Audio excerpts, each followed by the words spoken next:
Solo Leveling, Ragnarok. By Dang Du. Chapter 21. A splendid chandelier hung from the ceiling, and the table below had a neat row of expensive liquor. Lee Min-sung was once again heavily intoxicated in the VIP room. Normally, the room would be filled with lively laughter and salacious socializing, but the atmosphere now felt different for some reason. Shatter. Ah. A young escort let out a scream, startled by the sound of the shattered glass Min-sung had thrown. Oh dear. I wonder why my handsome Min-sung isn't in such a good mood today. The madam of the establishment entered the room wearing an elegant smile and took a seat beside him. Her eyes motioned for all the other staff to leave, and the young lady swiftly slipped out of the room. The room instantly fell silent. Clink. Pouring another glass of liquor, the madam discreetly observed Lee Min-sung's reaction. He had been glaring at his phone with furrowed brows ever since she came in. What's going on? She carefully glanced at the screen he was staring at. Online comments? A faint crease appeared on the madam's forehead. So, who's the hunter that wiped out the hyena members? I'd like to know as well. I heard he went into Guanxan alone and saved everyone. That's amazing. Who is this guy? Info, they say he wore a mask, so nobody saw his face. Seriously, who's this mysterious hero? He did a good deed, and now he's hiding his face? Isn't it obvious? There's a rumor that the Hyena Guild was backed by the Fiend Guild. Of course, he has to hide his identity. I'd like to know as well. Whoever he is, just don't get caught. You'll face instant retaliation from the Fiend Guild, lol. The stories about the Guanxan field were still making quite a buzz online. People were actively speculating about the identity of the hunter who had allegedly single-handedly resolved the incident, but there was a severe lack of evidence. But seriously, who could it be? Well, if they soloed a boss monster, they should at least be an A-rank hunter, right? Nah, theoretically, a B-rank with good skills could have achieved that. Nah, with good skills alone, a C or even a D-rank hunter would have achieved that. D-rank, really? LOL. Ah, save those ideas for your novel. Thousands of comments were all curious about the hunter's identity. There were many jokes and much fake news, but the online consensus eventually boiled down to one statement. He's a hero.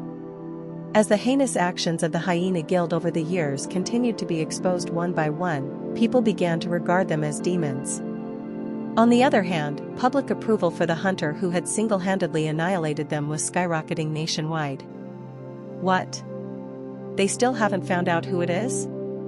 In an instant, Min-sung's demeanor crumpled at the madam's offhand remark. Glaring at the madam, he said through his gritted teeth, "Are you trying to piss me off?" Oh my, that's hardly the case. I'm concerned, of course. How incompetent must our Vice Guild Masters informants be if they have to rely on comments for hints? Lee Min-sung continued to grind his teeth. You'll ruin your teeth by doing that. But more importantly, what about the informants you sent to find the survivors? What did they say? The figure wielded dual swords and they summoned magic beasts. Summoned? Oh my. The madam covered her mouth in surprise. How unusual. Are there summoners capable of such feats? No. None at all? A summoner killing that giant hyena Brokey? That's absolutely impossible. Min-sung was certain about this, having seen the beast himself. Clearly, the part of the summoning skills is a ruse to disrupt information. Maybe an illusion skill was used, or maybe there was more than one hunter involved. Perhaps, there was a summoner lurking behind the scenes. No, I'm sure of it. The more he thought about it, he grew more certain that the feat couldn't have been achieved by a single person. In any case, there was one highly significant fact: Brokey was killed with dual swords.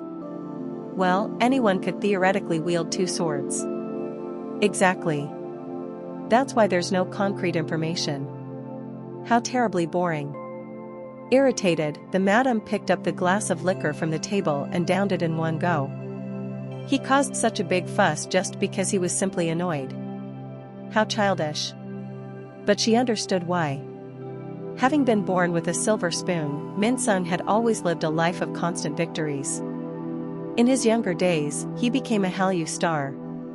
And when the great cataclysm happened, he awakened as an A-rank hunter. It was truly remarkable. It wouldn't be an exaggeration to say that the entire universe revolved around Lee Min-sung. But then suddenly, his own chauffeur had become an S-rank hunter. It happened on the very evening the whole world was celebrating Min-sung's awakening. His longtime friend and chauffeur, Lim Tae-jae, unexpectedly became an S-rank hunter. Min-sung had been blinded by jealousy ever since the power dynamic that had seemed unchangeable had flipped in an instant. Well, that was a good thing, though. People with complexes are the easiest to manipulate. The madam chuckled and poured a drink into Lee Min-sung's glass. Don't worry too much. We'll catch him someday. Shall we discuss more important things like business? Min-sung's expression turned serene. Stardust, the madam said with a seductive smile. There seem to be a few defective products from the last batch of prototypes, don't you think? There are no defects in the product. The defects are in the people who consume it. Defective people? How defective do you have to be to die from consuming a mana enhancer? Who in their right mind would use this now? Contrary to her words, the madam didn't display any fear in her expression, and neither did Min-sung. How many people died, and who were they? Well, from what I heard, about 30 or so. Interestingly, they were all lower-ranked hunters. People taking them might be the problem after all. Only lower-ranked hunters. It seems that Stardust reacts differently depending on the user's mana composition. Despite the fact that people had died, Min-sung showed no emotion and remained solely focused on the effects of the prototype. So when will the next batch be available? The madam poured herself another drink. The living are eagerly waiting for the next batch. It won't be long. As the madam laughed and raised her glass to Min-sung, he responded with a cold, steely glare, I'll ask the demons. Meanwhile, Suho faced an important decision. You must choose one of the two random boxes. Blessed Random Box provides a desired item to the player. Cursed Random Box provides a necessary item to the player. Which one will you choose? Desired and necessary? Is it some sort of riddle? At first glance, these two choices for the hidden reward may seem like wordplay, but there are clear differences. Baru had been observing from this side and provided additional explanation. Desired may not turn out to be necessary once you actually receive it. Conversely, necessary might result in something you don't want when you receive it. So that's why it must be the cursed random box. That's right. For example, in a situation where you need a powerful weapon, a horrendous bomb that will obliterate everything in the vicinity could come out. Isn't that unlikely? It's a system that my father passed down to me. There's no way it would put me in danger with quest rewards, right? Heh. That's also true. Suho no longer hesitated and said, the cursed random box. Ooh. How interesting. You're being bold. Maybe it's because my level is still low, but I don't really want anything specifically. But there are many things that I need. Since he couldn't gauge the sheer scope of the items available via the system, the thought of choosing something he wanted was incredibly nebulous. He chuckled, besides, my father has always known what I needed. This reward is given by the system, not the Monarch of Shadows. It's basically the same thing. Suho extended his hand, and a small box appeared on top of it. The box was wrapped in plain wrapping paper and tied with a ribbon. He carefully opened the box. Ding! Item, Vulcan's horn has been obtained. The box disappeared, and in its place, a sword appeared in Suho's hand. What's this? Item, Vulcan's horn. Acquisition difficulty? Type, sword. Attack power plus 40. It's a sword made from the horn of the greedy demon Vulcan. Vulcan's power imbues it with the ability to inflict greater damage. Effect, Destructive Desire, increases physical damage by 30%. Effect Demon Devourer. As it feeds on demon souls, Vulcan's power grows stronger. Devoured demon souls, 0. As Suho read the item description, his eyes grew wider. It's a growth-type item. Interesting. The description was clear: the more demons the sword devoured, the higher the damage. Moreover, its base attack power was a whopping 10 points higher than Raken's Fang. Ahem. I'll remind you that I have the Scorn of the Weak and Fatal Blow effects, so all in all, I am a bit more. Despite Raken's Fang muttering something nearby, no one paid much attention to it. This is insane. This is an item I needed. With a satisfied smile, Suho raised Vulcan's horn. Whoosh! He swung the sword around vigorously. It sounded like wind slicing through a windmill and was quite imposing. The only drawback was that the sword felt a bit heavy. Thus, Suho immediately invested all the available ability points he had received as daily quest rewards into strength, making it much easier to handle. I really like it. Now all we need are some demons. However, he hadn't heard of any dungeons with demon-type monsters of late. I feel like they were eradicated a while back. Suho wondered if he should go outside and at least try searching on the internet. He immediately took out the key to the Shadow Dungeon. You have exited the Shadow Dungeon. When he stepped outside, he noticed that he had missed 5 calls on his phone. They were all from Dog-Yoon. Why would the teaching assistant be calling me? Suho was curious, so he immediately called him back. Dog-Yoon answered with an unexpected proposal. Suho, do you want to do a part-time job? Just like that? Yeah. A few of the scheduled collectors unexpectedly bailed out. Thanks for coming, Suho. You're a lifesaver. Suho had arrived on time, and Dog-Yoon was ready to bow down in gratitude to pay his respects. Seriously, days like this are rare, but several people suddenly bailed out all at once today. Even after they signed their contracts? I know, right? The audacity. Dog-Yoon clenched his fists, recalling the hunters who had suddenly gone silent. They're probably somewhere getting drunk together and passed out. Dojion's anger was entirely justified. Collectors and miners typically worked in teams, so in cases like this, the entire team would be fined for contract violations. But his worries had been washed away thanks to Suho. Dog-Yoon placed his hands on Suho's shoulders and said earnestly, Suho, you have to give us everything you've got today. We're counting on you. He was counting on Suho's summoning skill. He remembered how outstanding his summoned creatures were during the last mining operation. We've called you in a hurry, so we'll make sure you receive double the payment. Make sure? Baru suddenly appeared and shot a questioning glance at Dog-Yoon. Dog-Yoon was taken aback and hastily corrected himself. I will guarantee it. No, please accept it as a tribute. That's better. Since you brought such a distinguished guest to such a shabby dungeon, I suggest you maintain that attitude. Baru glared at Dog-Yoon, giving him a look that seemed to say, I might just chew through your skull otherwise. In the meantime, Suho briefly turned his gaze toward the dungeon they were about to enter. Seoul Station Field. Danger Zone. The subway station entrance was shrouded in a blue fog.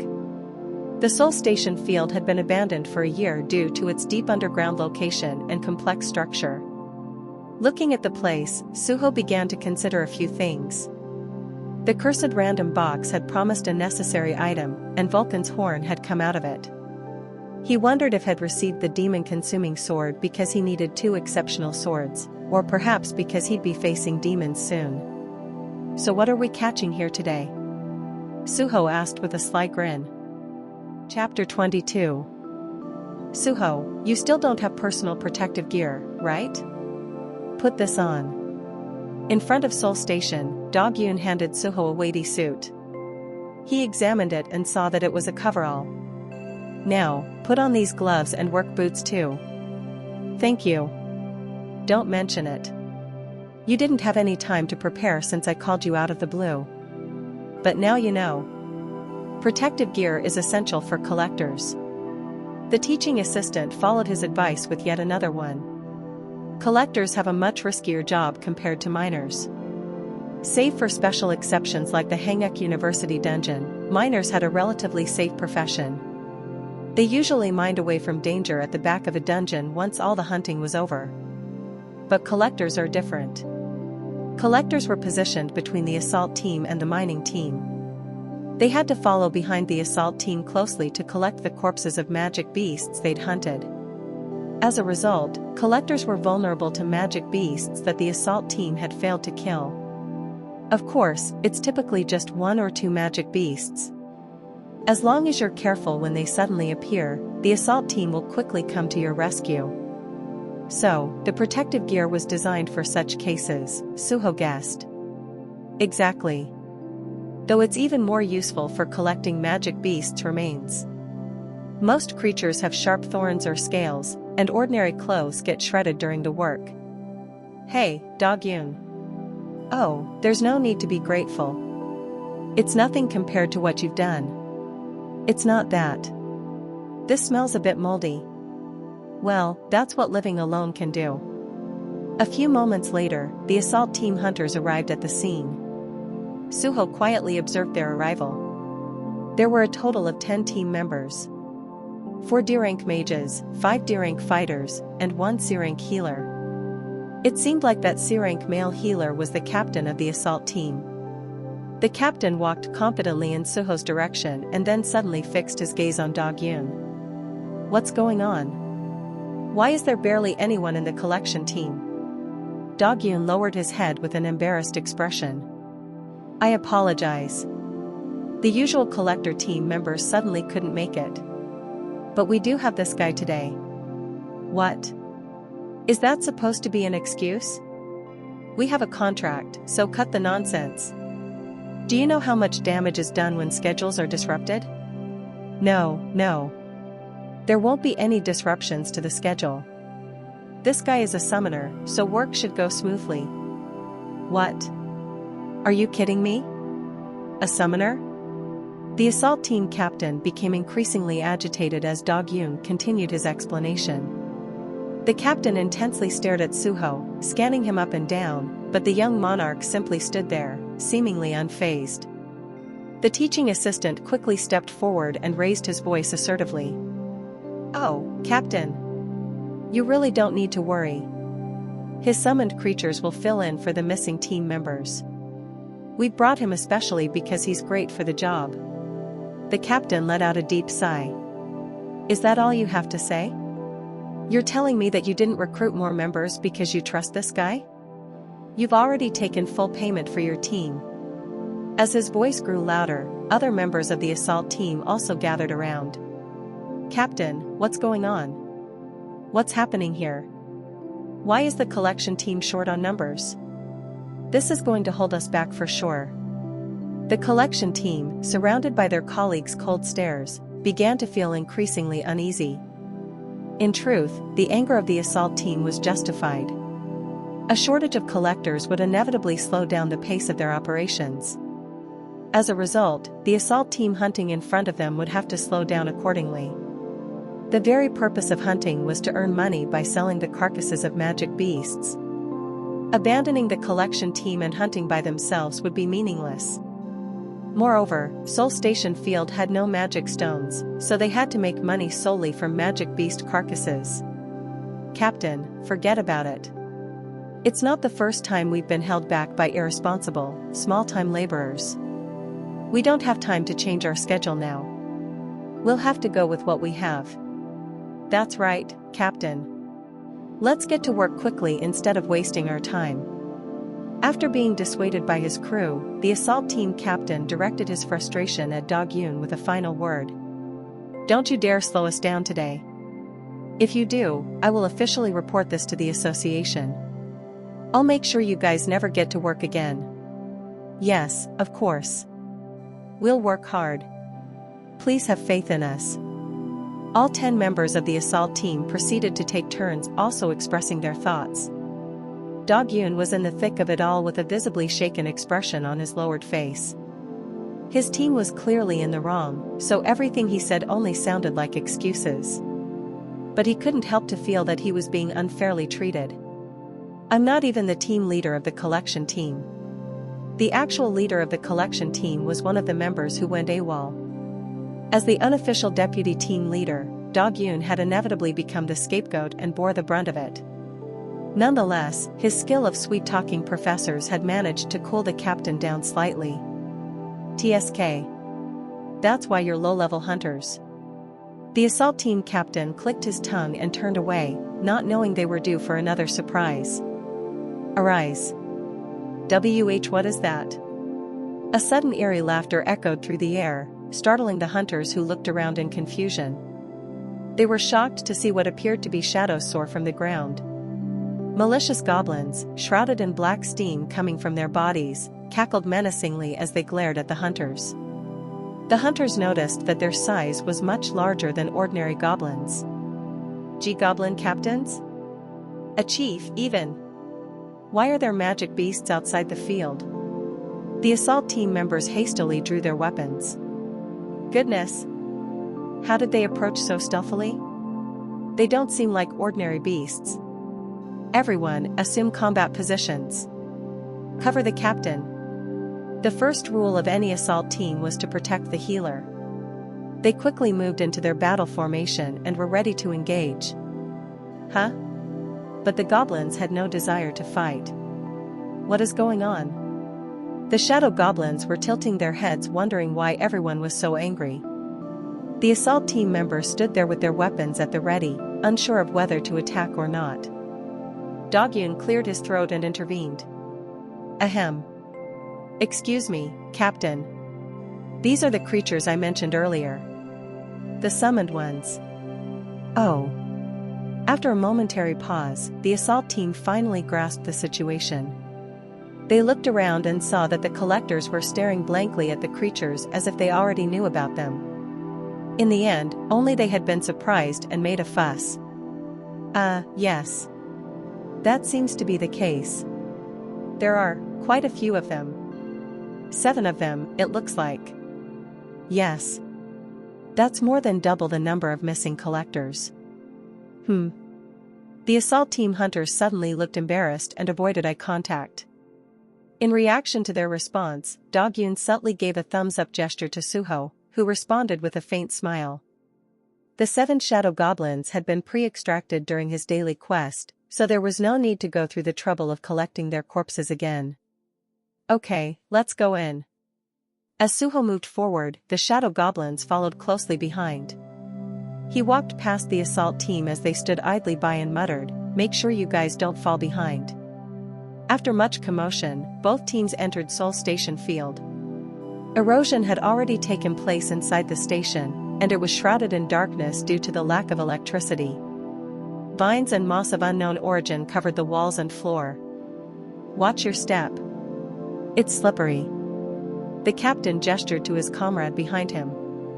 Secure visibility. The assault team moved forward swiftly. Flames simultaneously rose from the hands of the mages, illuminating their surroundings. As light lit the area, everyone was able to see the layer of hazy blue fog hanging in the air. The magic beasts hidden in the darkness also became apparent. Thorny lizards crawled along every wall and ceiling. Everyone, assume combat positions. Following their captain's orders, the hunters dashed forward and began using their skills. Meanwhile, the captain turned to the collectors he had been protecting from the rear as their healer. Some embarrassment from earlier still lingered in his expression. So, the collection team. Please proceed with caution as you follow us. Thorn lizard carcasses can fetch us some decent money. They're not demons, Suho lamented inwardly. It seemed that the cursed random box only intended to satisfy his need for a second sword. Nevertheless, accompanying Do-gyun to the dungeon had other merits. It's the first time I've watched other hunters in battle. As he loaded thorn lizard carcasses, his eyes were fixed on the assault team fighting. Watching several hunters synchronize their different abilities and skills in combat was undeniably entertaining. So, this is how an assault team fights. It's helpful to know. To efficiently handle a group of 7 shadow soldiers, he needed to learn the basics of group combat when the opportunity arose. So far, the magical beasts he had extracted were of the same type due to his circumstances. But his future goal was to fight strategically using a variety of magical beast types simultaneously. To achieve this, it was necessary to collect the carcasses of various magical creatures in advance and store them in the Shadow Dungeon. That's why I'm here for the collection team. There was a reason why Suho had readily accepted Dojin's proposal from the start. Being a collector was an ideal profession for obtaining magical creature carcasses. Furthermore, the job of a collector was not challenging at all from his perspective. Pick them up. Load them onto the cart. Karuk. Shadow goblins obediently followed their orders and collected the lifeless lizards. Suho leisurely strolled along like he was on a walk. Meanwhile, Baru discreetly sneaked a lizard or two into the Shadow Dungeon. With so many lizards around, a few missing ones went unnoticed. Crunch, crunch. Of course, some lizards also occasionally disappeared as Baru's snacks. But there was one problem: Suho had become too good at his job. The basic task of a collector was simply to pick up the corpses of magic beasts and put them in the cart. However, when it came to larger beasts, their corpses had to be cut into pieces with a saw or knife before being loaded, which was actually the most difficult and time-consuming part of the job. It was by no means an easy task for E-rank hunters to cut through the tough hide and bones of magic beasts. But it was child's play for Suho's shadow army led by a shadow goblin chief and his captains. Thanks to their efforts, the collection team collected carcasses at a faster rate than the assault team could kill. As a result, the collectors watched the hunt with vacant expressions, waiting for more bodies to pile up. Dog-Yun let out a yawn as he watched the hunt from behind, causing the assault team to grimace as they hunted tirelessly. The embarrassment was made worse by the fact they had been playfully warned not to fall behind. Wait. Hold formation. Suddenly, the captain of the assault team halted the hunt and marched sternly toward the collection team. He stopped when he approached Suho. What's he going to go off about now? The captain's determined attitude made the collectors' faces equally serious. Hey, there, the captain engaged Suho with a piercing gaze, but he remained tight-lipped. Have you ever thought about signing up with the assault team? Hee hee, Baru laughed from behind, wearing a proud expression. Indeed, our young monarch's extraordinary talent shines brightly anywhere at any time. This human has quite the eye for talent. I'd like you to become our exclusive collector. What did that fool just say? I can see your innate talent as a collector. Your salary will be the highest in the collecting industry. Baru had a murderous look in his eyes, but Dog-Yun managed to stop him from attacking the captain. Chapter 23. Captain. An urgent call came from the front of the pack. We found a human corpse. A corpse? The captain ended his conversation with Suho and quickly returned to the hunters. He exclaimed with wide eyes, "It really is a corpse. But this? It doesn't seem like an ordinary corpse." The hunters became tense. The condition of the corpse was undeniably unusual. It was charred like charcoal from head to toe. Considering the location, the body was in a bizarre, unnatural state. I've never heard of a monster using fire in Seoul Station. Exactly. Suho joined the collectors and approached to examine the state of the corpse. Huh? A thought sparked in his mind. The condition of the corpse was eerily familiar, and he turned to look at Dog-Yun. The serious expression on his teaching assistant's face seemed to indicate that they had the same thought. Is this corpse? Yes. It's the work of a mist burn. Suho nodded with confidence. The assault team hunters simultaneously turned their focus towards Suho upon hearing his verdict. A mist burn? The magic beast with blue flames? Are you sure? Not all hunters had an encyclopedic knowledge of magic beasts unless they belonged to a large guild. I'm certain, Suho answered. After experiencing the Hanguk University dungeon break, he searched for information about mist burns on the internet. He discovered an astonishing fact: mist burns weren't magic beasts. Suho calmly recited the information he had found. Mist burn is a phenomenon where an unawakened human's body spontaneously ignites after inhaling a certain amount of blue mist. What? Does that mean mist burns are actually humans? Many inexperienced hunters were unaware of this fact. The gap in knowledge was understandable since the truth about mist burns had only been uncovered recently by the Hunters Association. It was a well-known fact that mist burns attacked humans to increase their numbers. However, there had been no way to confirm how mist burns came into existence in the first place. Then one day, a hunter who came to realization muttered, "Wait. If mist burns can multiply using blue flame, then what about the rumors of people awakening from inhaling the blue mist? It's nothing but a baseless rumor. Someone is probably spreading misinformation about mist burns," another hunter asserted. Breathing in the blue mist can cause a person to awaken. The rumor had been circulating online as an urban legend for over a year, yet no one had been able to uncover the truth behind it. Because everyone who tried inhaling the mist burned to death, Suho thought.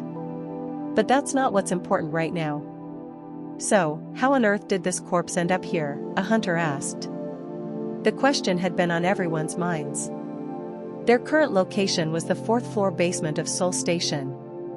It was impossible for a non-awakened individual to venture this far through the lizards on their own. But it was equally strange to think that someone had become a mist burn on the first floor and then walked down to the basement. If anything, a mist burn would have run outside to burn more of the living. It seemed implausible that they headed underground where it was infested with monsters. "Captain, there's a corpse here as well." Another corpse was discovered not far away from the first. Its condition was the same, pitch black, the charred remains of a mist burn. "There's another corpse here." The hunters found several more corpses. With each discovery, the captain's face grew more grim. "Something's not right down here." As the person responsible for the hunters' safety, he couldn't ignore the series of strange phenomena. However, they were already too deep to halt the hunt over a mysterious occurrence. Only a few corpses had been found, and he was confident that his team could easily handle dozens of mist burns if they appeared. "For now, let's continue the hunt." With that, the hunt resumed. "Hey, Suho." Dog-Yun approached him with a worried expression. "This time, I'll tell you in advance." "Tell me what?" "I'm going to get out of here if it gets dangerous." "Ha, an honest coward? One should be so brave," Burr mocked. The young monarch and the ant beast looked at Dog-Yun with bewilderment. However, the so-called honest coward was dead serious. "You know I have the running skill, right? If anything happens, use your summoned creatures to escape. I'll find my own way out." He continued to scan the surroundings as he spoke, clearly anxious about something. Suho tilted his head toward him and whispered, "Dog-Yun, you seem convinced that something is bound to happen." "Not at all. It would be great if nothing happened," the teaching assistant replied. He took a moment before letting out a deep sigh, and continued, "But the truth is, my mother fell victim to a mist burn. She became one herself and tried to kill me. So, I'm terrified of mist burns. I feel the fear of my mother trying to kill me when I see them." Suho remained silent as he tried to digest the tragic revelation. He wanted to comfort Dog-Yun, but he couldn't find the right words. Screech. Deep within Seoul Station, harrowing screams filled with despair echoed throughout. "It's hot. Ah." Bound by chains, people writhed in agony as their bodies were engulfed in a blue flame. "Save us. Please, save us. We'll say we didn't see anything. Absolutely nothing." Behind the burning bodies, those yet to be consumed by the flames wept bitterly as they begged for their lives. Pure terror filled the air as frantic outbursts of madness rang inside their ears. It was simply incomprehensible. They wondered why they should suffer like this. Sadly, their cries fell on deaf ears. No reason or logic ever existed behind the madness, they were simply unlucky. They could only blame their terrible luck for being burned to a crisp. Is it really that hot? The ones responsible for the suffering watched them placidly. It should actually be hotter. The fire isn't strong for some reason. The figures donned in black robes concealed their faces with crow masks, reminiscent of films about medieval times. "Hey, how can we make the flames hotter? We need more fuel." TSK. It's always that goddamn fuel. Can't we get more? Well, since the hyena guild was caught. Ugh. Why can't things just go smoothly? The crow-masked figures murmured nonchalantly, paying no mind to the suffering before them. They failed to notice that the screams that seemed almost endless had suddenly stopped during their conversation. It was no longer a human bound to the seat, it was a mist burn. The charred corpse served as fuel for the raging blue smoke beast that remained, which roared ferociously. Yes, it's nice to meet you too. The crow-masked figures casually waved their hands as they deftly wore thick gloves on both hands. Well, let's get to work before the firewood goes out. Another crow-masked figure in the corner raised their hand and asked, what should we do with the remains?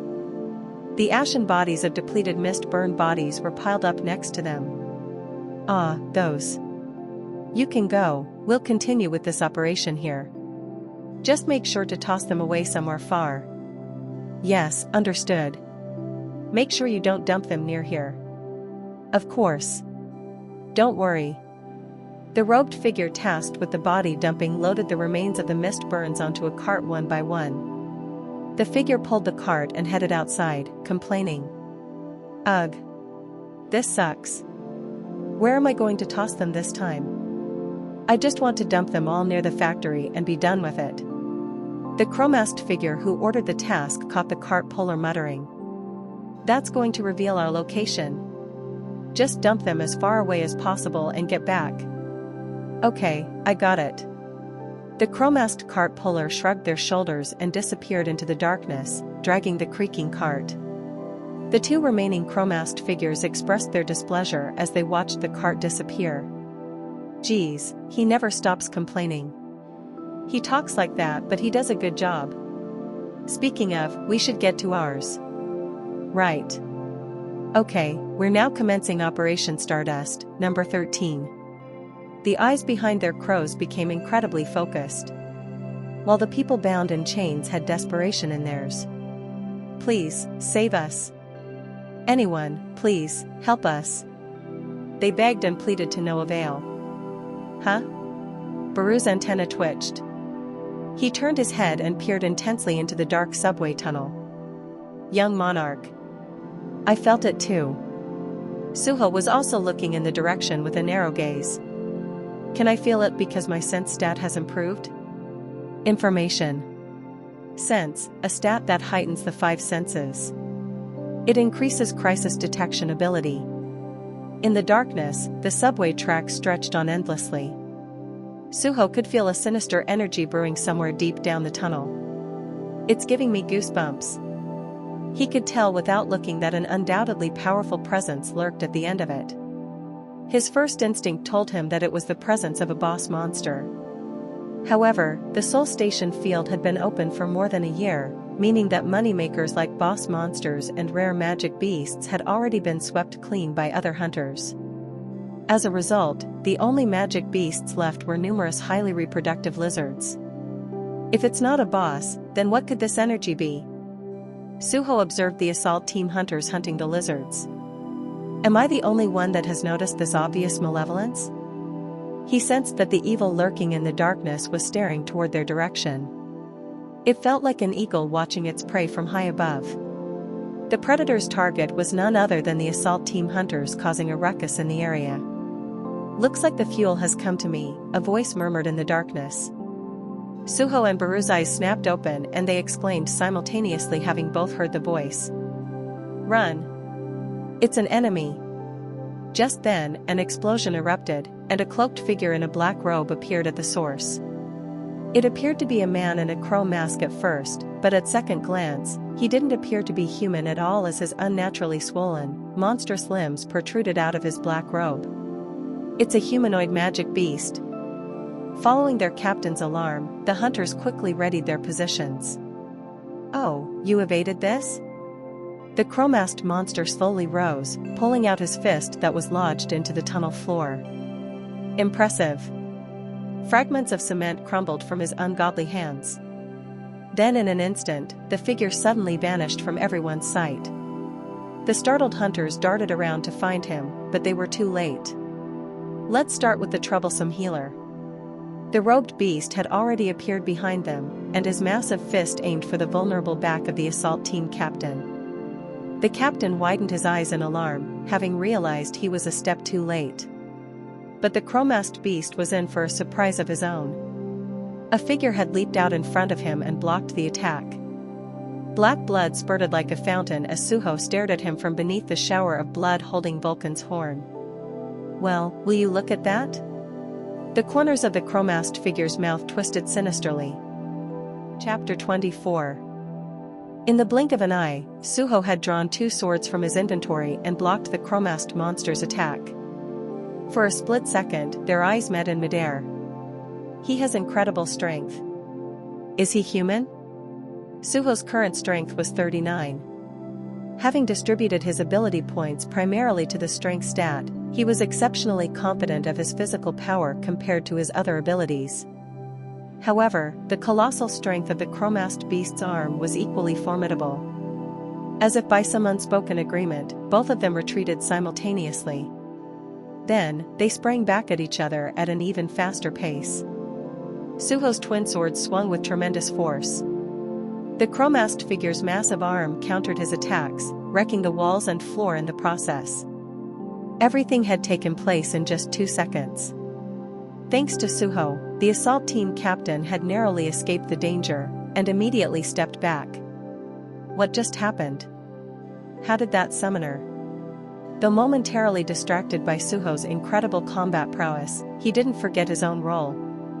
The most critical skill for an assault team captain was none other than the ability to gauge the level of monsters. In other words, his crisis detection ability. "It's a D-rank monster. All personnel, attack," he shouted, having quickly assessed the chromast figure's power level. D-rank? The hunters quickly regained their composure and assumed an attack formation simultaneously. "Well, then it's no problem. Kill him." The hunters unleashed their skills, targeting the chromast beast fighting Suho. However, the monster easily dodged all their attacks and leaped backward. D-rank? He clung to the tunnel wall like a spider and sneered, "How dare you rank me so low?" Using his other arm, he reached into his robe and pulled out a small potion. "What's that?"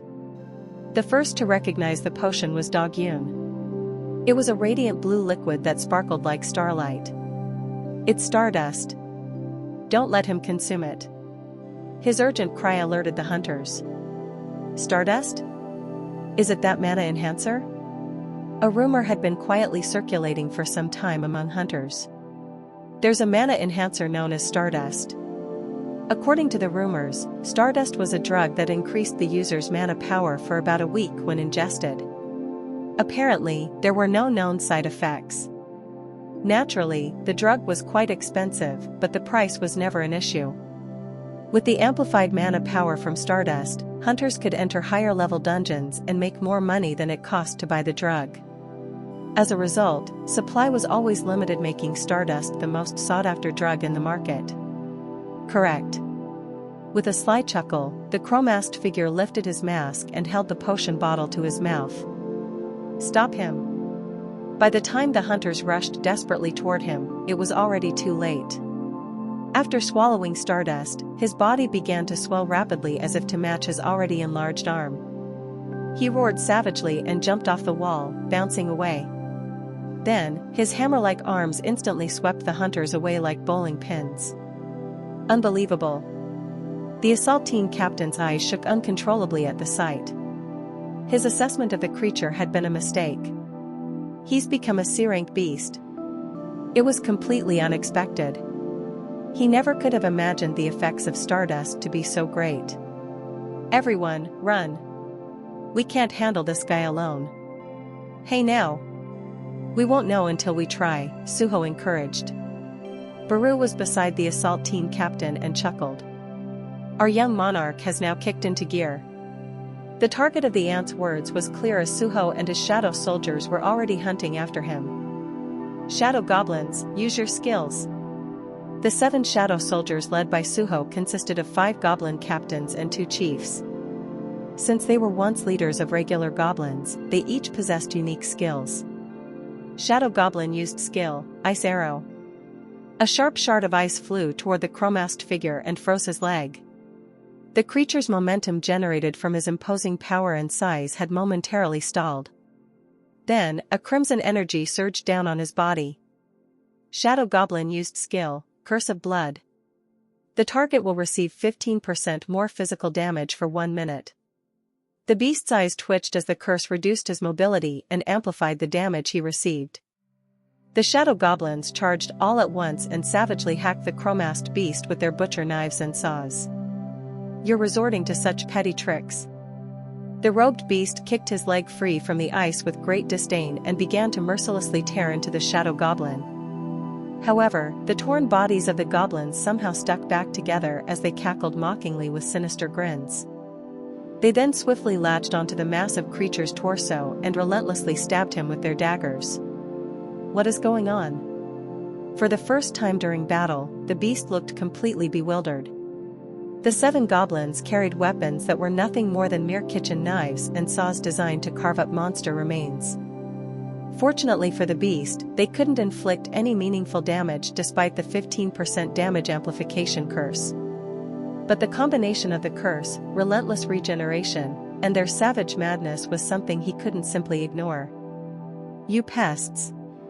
Drenched in black blood, the masked creature furiously tore and bashed the goblins clinging to his body. But the goblins only regenerated more zealously, multiplying and clinging on him. What is going on? The hunters witnessing the gruesome battle were visibly dumbfounded. How could a summoner? What they were seeing was nothing like the summoning skills they were familiar with. At best, summoners could only summon explosive bugs that they could detonate or sleep butterflies to sedate a couple of monsters. Occasionally, they could summon reasonably effective creatures, but controlling fiendish beings that regenerated infinitely to torment their opponents was unheard of. But contrary to their beliefs, Suho's mana power wasn't infinite. Regenerating shadow soldiers consumes mana. The longer it continues, the more I stand to lose. Rakan's Fang and Vulcan's Horn repeatedly slashed into the beast's gargantuan body. The faster I slash.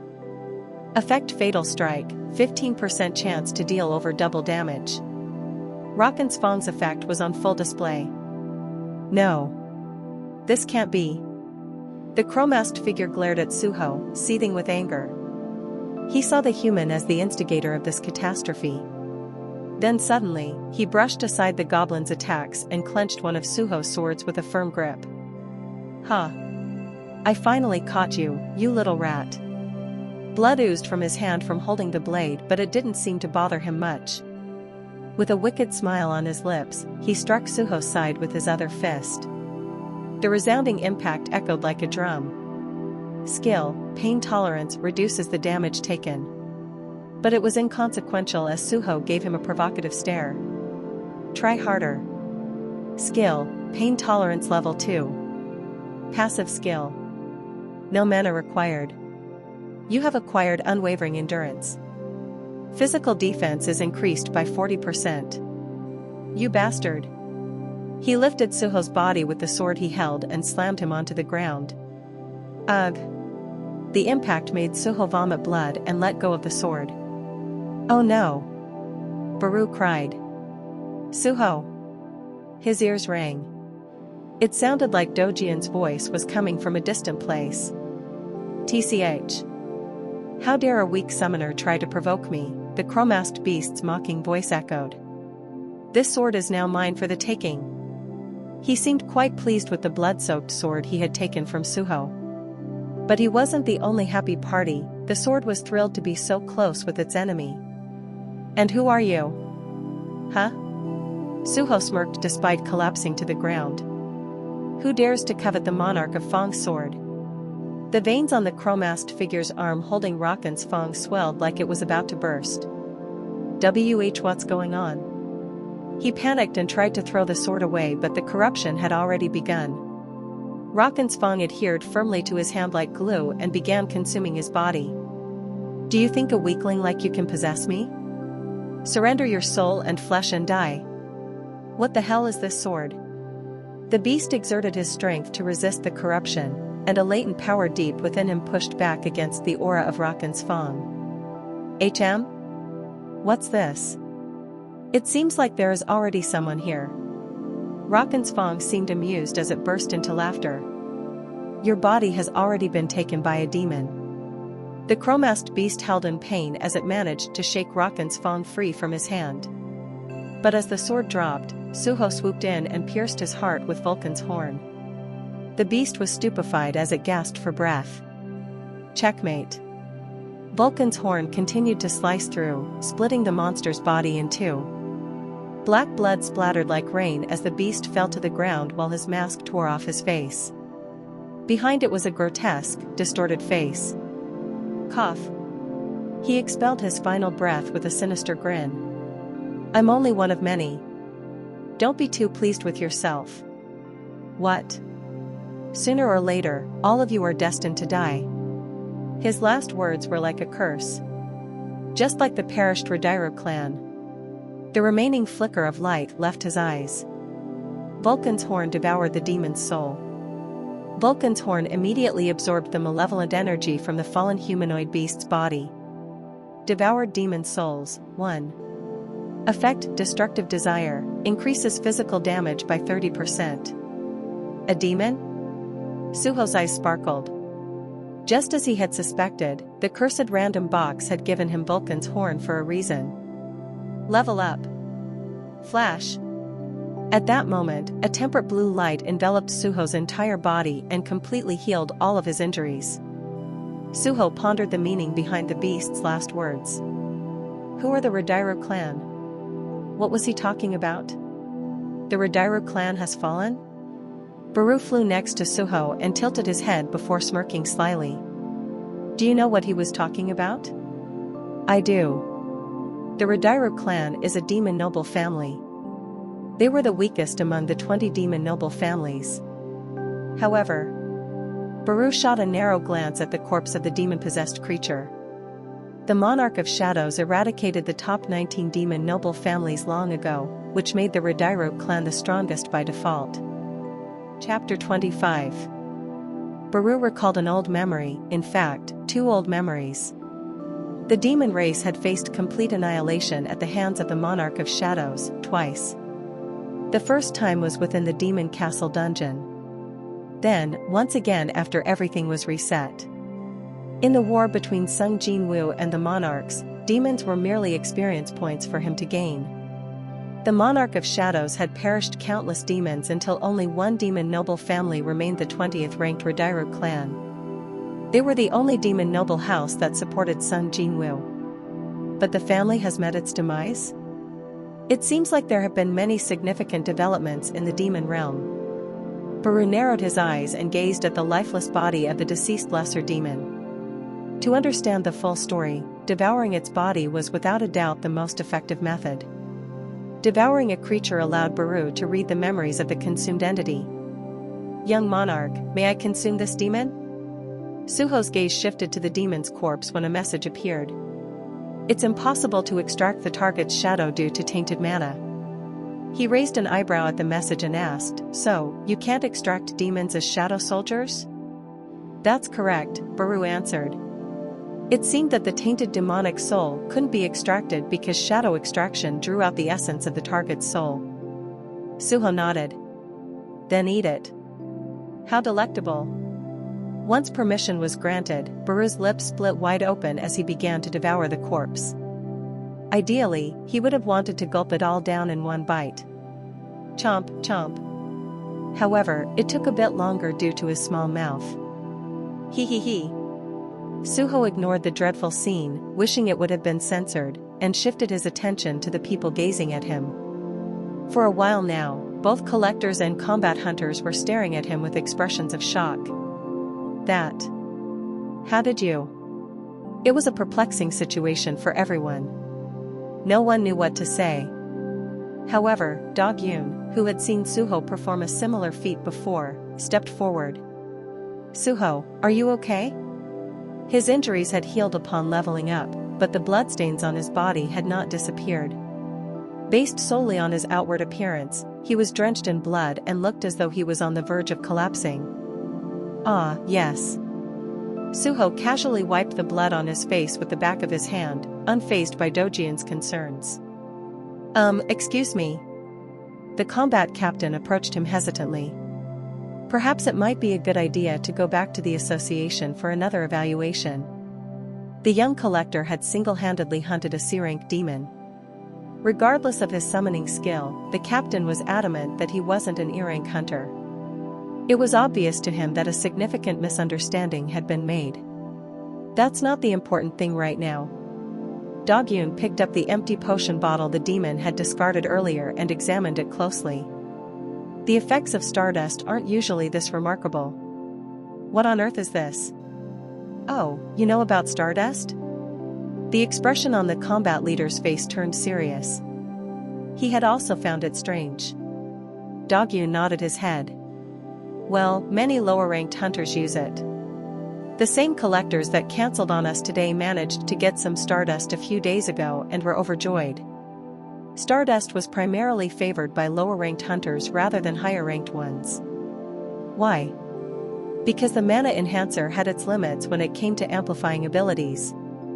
Stardust was indeed an incredible drug that could turn an E-rank hunter into a D-rank in an instant. But it couldn't inflate a D-rank hunter up to a C-rank unless they were on the cusp of reaching the level. Thus, lower-ranked hunters were the perfect primary customers for Stardust. They consumed the mana enhancer and then visited the association rather than a dungeon. They went to have their mana re-evaluated so that their rank would be adjusted to a higher one. I heard that the greedier Stardust users tried taking several potions at once to increase their amplification effects or experimented with sustained use.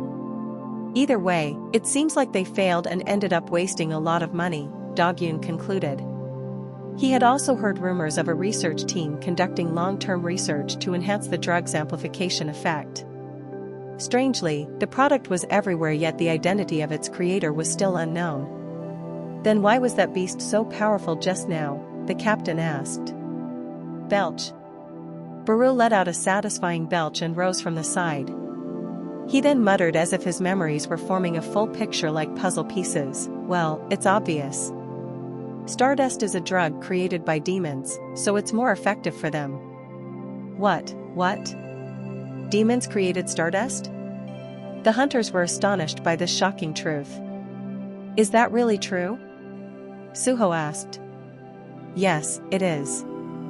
The ant nodded with a grave expression. However, the issue lies elsewhere. It was impossible to extract every memory of the prey he had devoured. But the fragments of information he had were profound. It seems like the ingredients of stardust. Baru's subsequent explanation was truly shocking. The process of making stardust went like this. 1. Creating charcoal. They captured non-awakened individuals and forcefully injected them with blue fog to create mist burns. 2. Stoking the flames. They used humans as firewood for the mist burn to maximize their flames.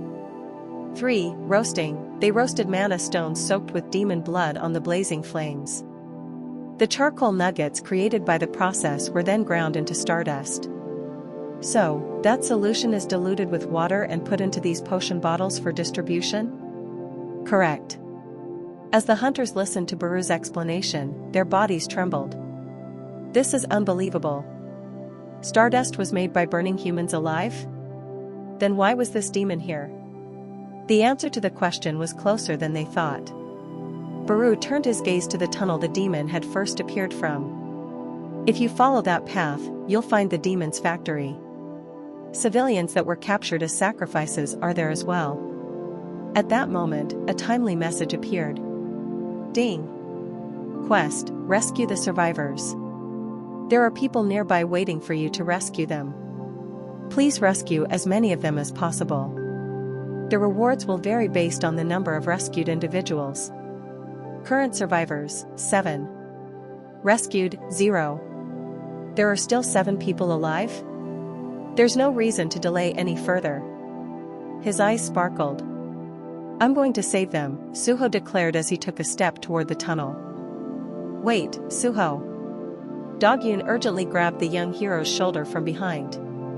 Suho turned his head to look at him. I don't mind if you want to run away first. No, this time I want to go too. HM? What's with this coward's sudden change of heart? Dog Yun, trembling with fear, managed to gather enough courage and said, "With my skills, I should be able to carry at least one person." He knew that more demons awaited them down the tunnel, many more compared to earlier. Suho needed all the help he could get to rescue the people captured there. Carry them. That's a brilliant idea. Suho picked up the crow mask lying on the ground and turned his focus to the hunters looking for guidance. Then, let's make a plan. The underground train tracks of Seoul Station stretched far into the abyss. Somewhere down the tunnel, a massive underground bunker was built for times of war or disaster. It was normally used as a construction zone, but now the bunker had been taken over by the demons for their factory. Why is the young one running late? The demons at the factory began to get concerned as the youngest member of the group hadn't returned from his trash disposal duties. Maybe he ran into a magic beast on the way back? Those damn lizards. At that moment, the iron door swung open. The youngster they had been worried about walked in wearing the customary crow mask. To their surprise, the cart he was dragging was filled with humans, and their eyes lit up with interest. "Oh, what's this? Where did you find all this firewood?" "I stumbled upon them," the youngest answered, halting the cart and slowly nodding his head. Clunk. The cart jolted, but the hunters inside, covered in blood, remained motionless. "You didn't kill them, did you? They're less useful if they're dead." "They're still breathing," the young one assured. "Oh, I see. Our youngest is quite skilled." The timing couldn't have been better as their firewood had almost run out. The demons took a moment to rejoice in their fortunate turn of events.